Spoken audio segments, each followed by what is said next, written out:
অদ্য শেষ রজনী। দেবী ও সজ্জনও, আজকের পর থেকে এই মঞ্চ আর কখনো সেজে উঠবে না।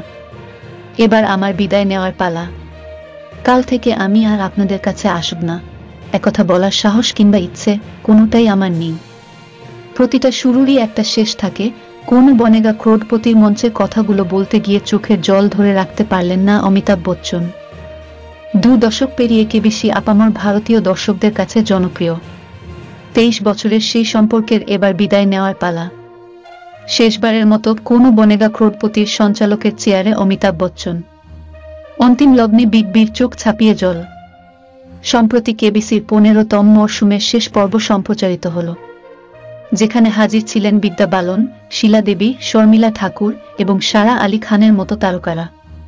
প্রত্যেকেই বিগ বির সঙ্গে মজার স্মৃতিচারণ করলেন সেই শোয়ে। কিন্তু বিদায় বেলায় সকলের গলায় যেন বুঝে এলো, বিশেষ করে অমিতাভ বচ্চনের।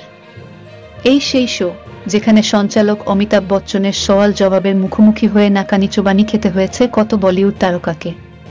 তবে আর কোনোদিন টিভির পর্দায় এই ভূমিকায় দেখা যাবে না অমিতাভ বচ্চনকে। শেষ দিন হেসে খেলে শুটিং করলেও শোয়ের একদম শেষে অমিতাভকে শ্রদ্ধা জানিয়ে যখন কোন বনেগা ক্রোড়পতির মঞ্চের নেপথ্যে ভেসে উঠল এক অন্য সুর, তখনই হাসি ঠাট্টার পরিবেশ মুহূর্তের মধ্যে বদলে গেল। নেপথ্য কণ্ঠে শোনা গেল, নমস্কার অমিতজি, আমি কেবিসি মঞ্চ। 23 বছর আগে আপনার সঙ্গে আমার এবং গোটা দেশের দর্শকদের একটা বন্ধন তৈরি হয়েছিল।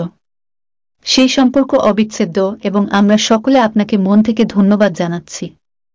তার সঙ্গে কেবিসির মঞ্চে বিগ বির কিছু স্মরণীয় মুহূর্ত দেখানো হলো। মঞ্চে সঞ্চালকের চেয়ারে বসে অমিতাভ তখন চোখের জল ধরে রাখতে পারছেন না। দর্শকাসনে হাততালির রোল। অমিতাভের উদ্দেশ্যে তাদের মন্তব্য, আমরা ঈশ্বরকে দেখিনি ঠিকই, কিন্তু উনি ঈশ্বরের প্রিয় সন্তান। আবেগপ্রবণ বিগ বি নিজেকে সামলে নিয়ে ধরা গলায় বললেন, আপনাদের এই এক একটা হাততালি আমার কাছে প্রতিটা নিঃশ্বাসের মতো। আপনারাই আমার বন্ধু।